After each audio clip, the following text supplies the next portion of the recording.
Part two of our lesson introducing you to bidding slams in suit contracts. Now we've seen how there are significant bonus points available for bidding a contract at the 6 or 7 level, and we've explored how players may be able to judge when there is a possibility of making a slam in a suit. With suit contracts, it's often not just about having lots of high card points that's important, but having good trumps. Long side suits and shapely hands with voids or singletons can be critical. It's often very hard to judge that 12 or 13 tricks is available, but as you play more bridge, you'll begin to develop the skills to work out that a slam is feasible. There's a great deal of skill in determining whether a slam is on, and even really good players often get this wrong.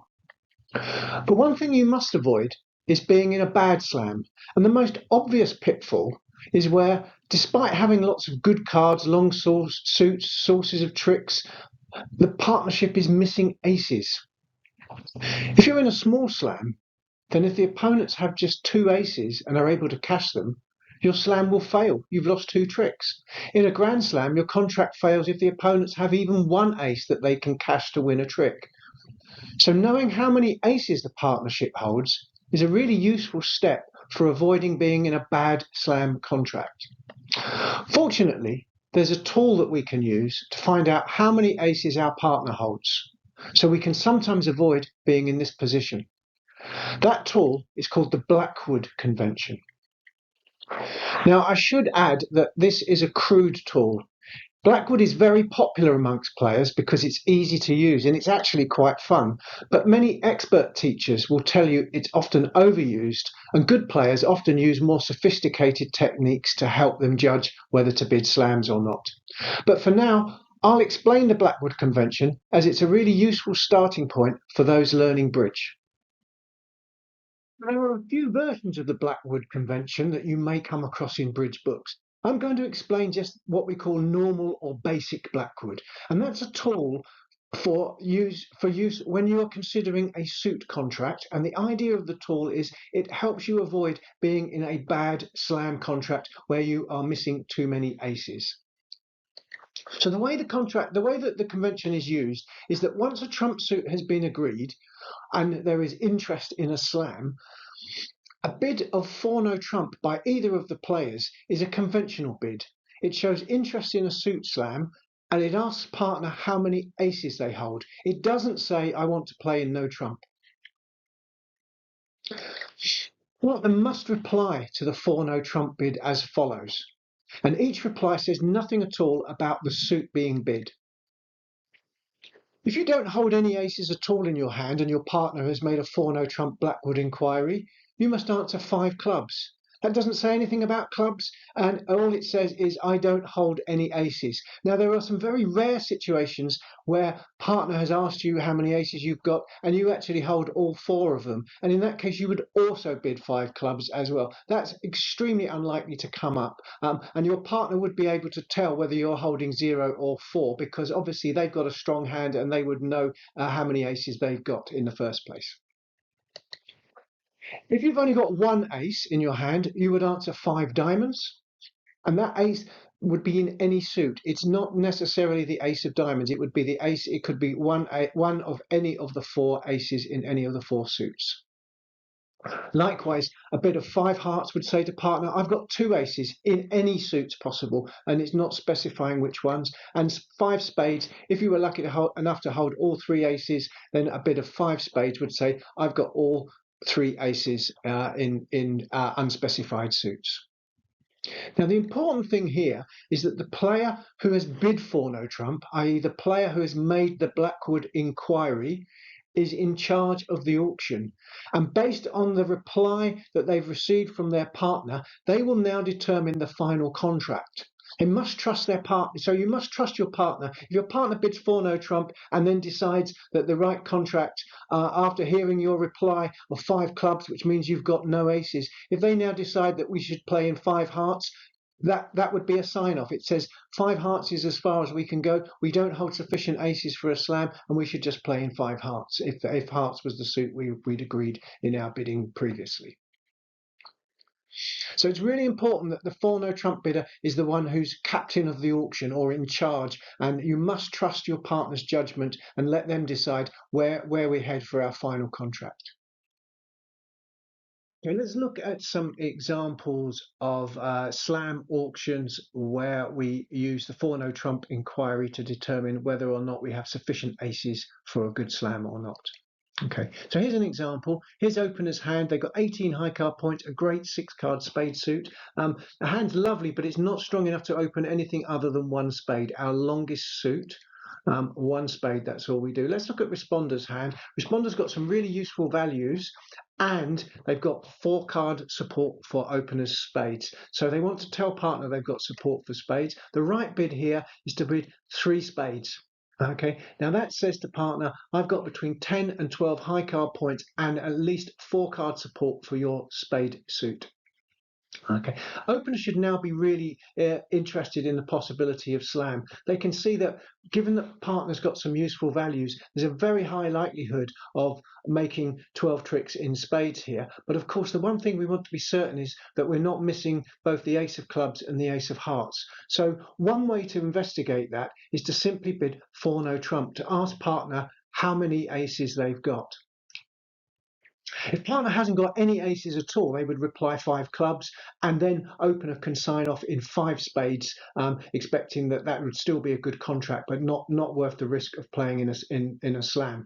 But here, responder has actually got an ace. They've got 1 ace, so their correct answer to the 4 no trump Blackwood inquiry is 5 diamonds, meaning I've got 1 ace, partner. And now opener can be fairly sure that there's a really good chance of making 6 spades here, because we're not missing 2 aces. And so opener would bid 6 spades, and responder, of course, just trust opener's judgment. They don't know what's in opener's hand, and they would pass. And we would play in 6 spades. And unless the opponents cash their ace of hearts trick 1, it's very likely actually that you would make all the tricks. So you can definitely make 12 tricks here. But if the opponent don't cash the ace of hearts on trick 1, there's a way to make all 13 tricks on those cards. Let's look at a second example. Here, opener's got a terrific hand, and this is one of those hands that's so good we need to open it with the 2 club bid. Okay, we know that we've got a game available either in spades or in hearts, and we don't want to risk the chance that partner would pass. So we tell them the good news that we have a great hand with a bid of 2 clubs. It's an artificial bid. It tells nothing about clubs, of course. It just says to partner, I've got a great hand, please don't pass. The right response, here's responder's hand. They've got 7 high card points, a nice hand, but of course the right response at the moment is simply to bid 2 diamonds. So the conversation so far has just gone, West has just said, I've got a really good hand, and responder's 2 diamond bid merely says, well, tell me about your good hand, partner. Opener now bids 2 spades. And that says, I've got a good long spade suit. It must be at least 5 cards. It's probably likely to be more than that. Obviously, opener's also got a great heart suit, which they could bid if they had to, but that's not going to be necessary here. But after bidding 2 spades, the partnership is now committed to a game contract. Okay, there is no possibility that responder should pass below at least a 4 spade contract, because that 2 spade bid is forcing to game, and so responder must not pass below game. But responder wouldn't want to pass anyway. They've got great support for spades, and they've actually got 7 high card points themselves, including a really useful ace. Okay, so the right response here, it might seem strange here, many people would think that responder would just jump straight to 4 spades. That would actually show a weaker hand, given that the partnership is committed to game in spades. If responder had a weak hand, they would just jump straight to 4 spades to say 4 spades is my view of the best contract we can make. I don't want to investigate slam at all. But here, by bidding 3 spades, it actually says I've got something useful and I've got spade support. So I like your spades, partner, and I've got a better than minimum hand here. And that's really good news for opener. They know now that we want to play in spades. We have a spade fit. Partner must have something useful. And here we're only really interested in aces with opener's hand now. If we were missing two aces, of course, there's no chance of making a six spades contract. But if we have at least one ace, then six spades would be absolutely certain. If we've got both aces, there's a very high likelihood of actually making seven spades. So how do we find out? We use the Blackwood convention. We simply ask with 4 no trump. That says nothing about no trumps. It says to partner, I'm interested in a spade slam. How many aces do you hold? And here again, responder has one ace, so their correct response is 5 diamonds. Again, it doesn't tell you which ace they've got. It just says, I hold one of the aces. And that's good enough news for opener. They know now with partner holding one ace, it's going to be either the ace of spades or the ace of clubs. And it doesn't matter which one it is. Either way, we're going to lose one trick now because there's one ace missing. But that's the only trick we're likely to lose. We're very much likely to make all the other tricks in this hand. So I'm very, very happy if I'm opener to bid 6 spades. And that would be a good slam contract here, and I'd be absolutely certain to make 12 tricks there. In this case, we would just lose the ace of clubs if the opponents were able to cash it. So those are 2 examples of how you can use the Blackwood convention. Just sometimes we can go further than that using the same technique. Okay, if we know that we've got all of the aces available, then the person who's bid 4 no trump is aware of the fact that all 4 aces are available. They might decide to check for kings with a view to establishing whether a Grand Slam contract is available. So they can ask their partner how many kings they hold. And that would be by using a bid of 5 no trump. So 4 no trump after its response. If you then bid 5 no trump, that's asking your partner how many kings they've got. And again, there's a scale of replies depending on how many kings you hold.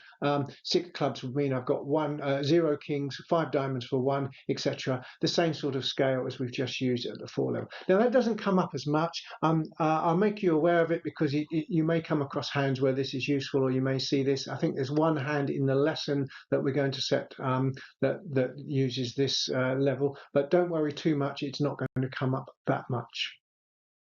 We've seen how we can use Blackwood, but one of the things that's really important here is that whilst it's easy to use and popular with players because it's relatively straightforward and simple, it's often used inappropriately. So it's very important that I give you some health warnings here. So some things to bear in mind are that firstly, if you're going to use Blackwood, you really should know which suit you want to play in. So ideally, you've already agreed a trump suit with your partner, or if not, you as the Blackwood bidder would know exactly what long suit you've got that you want to insist is trumps.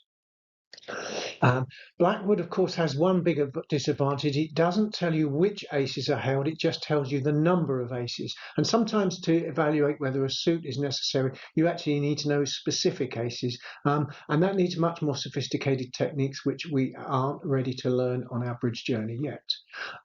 Blackwood's really not much use to you. If you've got a void in a suit, knowing that your partner has possibly has the ace in that suit is not of much use to you at all. So this is very much the same as the idea of not knowing which aces are held. But if you've got a void, having the ace in that void is pretty much wasted. So it doesn't help you value your hand if you've got a void. Don't use Blackwood if you've got a side suit that's already got 2 quick losers. If you've got 2 small cards that are guaranteed to be losers, then it's probably inappropriate to use Blackwood because you may end up going too high in the bidding. There are other situations where the Blackwood reply may take you too high as well. For example, if you were interested in bidding a club slam, so you wanted to play in 6 clubs potentially, and if you made a Blackwood inquiry and partner responds 5 diamonds, now you're already committed. Your next bid has to be 6 clubs. There's no way of backing out. So you have to be very careful before you use Blackwood to make sure that the bidding isn't going to go too high for you to stop at the appropriate contract if you get a bad answer. So before using Blackwood, you should always think through what you would do with each possible reply from your partner. So think, if my partner replies showing 0, 1, 2, 3, or 4, or even 4 aces, what would I do with that information? What would my next bid be? If you can work that through, then it might be more appropriate to use it. And the other situation that's often badly used is if one partner has a very strong hand, let them be in charge. Let them be the person who evaluates whether Blackwood is necessary, and then who gets the response to Blackwood and would determine the final contract themselves. So don't go charging off just because you know your partner's got a strong hand. Don't take charge of the auction. It's often better to leave them in charge. So those are some sort of health warnings with Blackwood. I'm going to do a part C of this film where we look at a couple of examples of using it inappropriately that will illustrate some of these points. And let's just get on now to the final slide, which is just going to have a recap of the Blackwood. So just a quick recap on Blackwood as a summary. So this is the 4th conventional or artificial bid that we've learned so far in our beginner's bridge course. So remember, conventional artificial bids, they're bids where you make a bid to either ask a specific question or say something very specific about your hand, but it doesn't necessarily mean it's anything to do with the suit or the denomination that you're bidding. So here the 4 no trump is artificial. It says I don't want to bid. It's not saying I want to play no trumps. It's asking a question.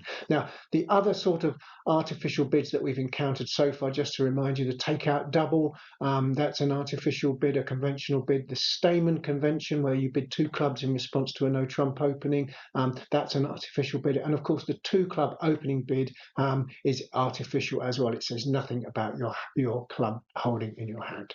Okay, we use Blackwood to find out whether the partnership can bid a slam after a trump contract has been agreed. It asks partner to show how many aces they've got, and remember, if we find that we've got 2 aces missing, then we wouldn't be able to bid a slam. We'd have to sign off, and that's why we need to find that information. And remember, the responses to Blackwood as follows. 5 clubs would be I haven't got any aces, or in a very rare situation I've got all 4 aces. 5 diamonds says I've got 1, 5 hearts says I've got 2, and 5 spades says I've got all 3 aces. Okay, so that is all I want to cover in this part of the video on the Blackwood Convention. Part C, I'm going to look further at some drawbacks and some misuse of Blackwood, and we'll come back to that soon. Okay, thanks for watching. Let me know if you've got any questions. Bye for now.